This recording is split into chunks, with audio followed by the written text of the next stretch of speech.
Imagine walking into an evidence locker, but instead of blood-stained clothes or spent shell casings, you find a basket of withered green figs, a handful of small, salty fish, and a loaf of bread so coarse it looks like it was baked with gravel. To a casual observer, this is the trash of a back-alley market in the Subura. To us, it is an autopsy of power. We are looking at the dinner plate of Augustus Caesar, the man who inherited a shattered republic and forged an empire that would dominate the known world for centuries. While his predecessors and rivals, men like Mark Antony, defined their status through gilded couches and rivers of spiced wine, Augustus chose a different weapon: calculated austerity. He didn't just eat, he performed a ritual of restraint. Every bite of common food was a surgical strike against the memory of the decadent tyrants who came before him. By consuming the diet of a foot soldier while holding the keys to the world's treasury, he made a terrifying statement about his own self-control. If he could master his own hunger, he could master the Roman state. Today, we are analyzing this historical menu as an autopsy of power. To understand the Roman table is to understand a map of human worth. In the late Republic, power was loud. It smelled of exotic garum and looked like peacocks stuffed with smaller, rarer birds. But as historian Suetonius records in the 12 Caesars, Augustus purposefully broke this sensory contract. He famously preferred common bread, small fishes, and hand-pressed cheese, often eating in his carriage or alone before a public banquet even began. This wasn't a lack of resources, it was a sophisticated social autopsy of the Roman psyche. By rejecting the luxury of the elite, Augustus was signaling a return to the mos maiorum, the ancestral customs of the rugged, salt-of-the-earth Roman farmer. He was weaponizing nostalgia.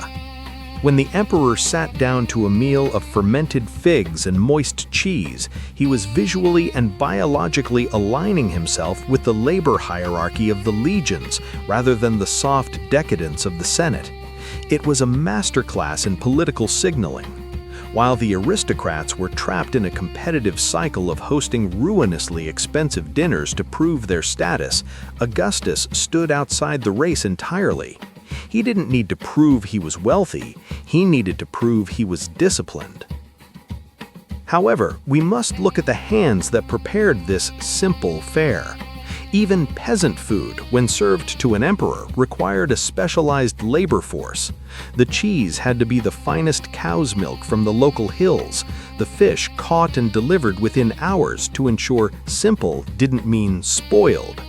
There is a profound irony in the material culture of the Augustan age.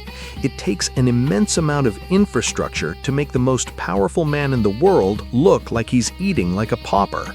His austere meals were likely managed by a hierarchy of servi and liberti, slaves and freedmen, whose entire existence was dedicated to ensuring the emperor's bread was exactly the right level of coarse.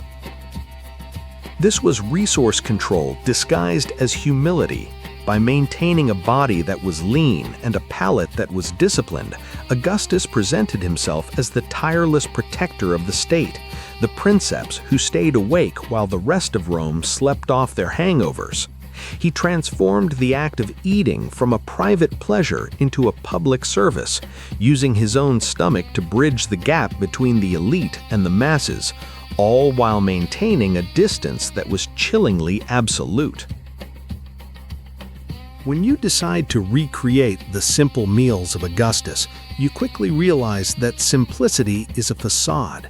To find the ingredients described by Suetonius, the panis secundarius, coarse bread, the tiny bone-heavy fish, and the moist cheese, is to engage in a logistical hunt that feels more like an archaeological dig than a trip to the grocery store.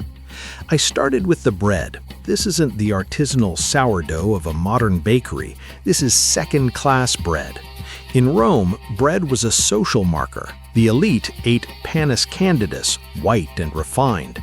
Augustus demanded the rough stuff, made from the bran and the husk. As I kneaded this dough, the texture was punishing. The bran is sharp, cutting into the palms, and it requires significantly more water and muscle to bind. It's heavy, stubborn, and smells of dry earth and sun-beaten straw. There is a specific bodily exhaustion that comes with preparing Roman staples without modern machinery. You begin to feel the weight of the labor hierarchy in your own shoulders. To make this bread daily for the princeps was an act of constant grinding service. Next came the fish. Augustus didn't go for the prized mullet or the massive sturgeon that would have cost a year's wages for a soldier. He wanted small fishes. I sourced tiny silver anchovies and smelts. Preparing them is a test of patience rather than culinary flair. There is no filleting here. You are dealing with the anatomy of the animal in its entirety. As an investigator in this kitchen, you have to make a judgment call. Do you clean them perfectly, or do you leave them rustic to fit the emperor's brand? I chose the latter. Frying these in a light coating of flour and olive oil, the smell is pungent, sharp, and undeniably common. The final element was the cheese, not a hard, aged Parmesan, but a Caseus bubulus manu pressus, a hand-pressed cow's milk cheese, likely fresh and dripping with whey.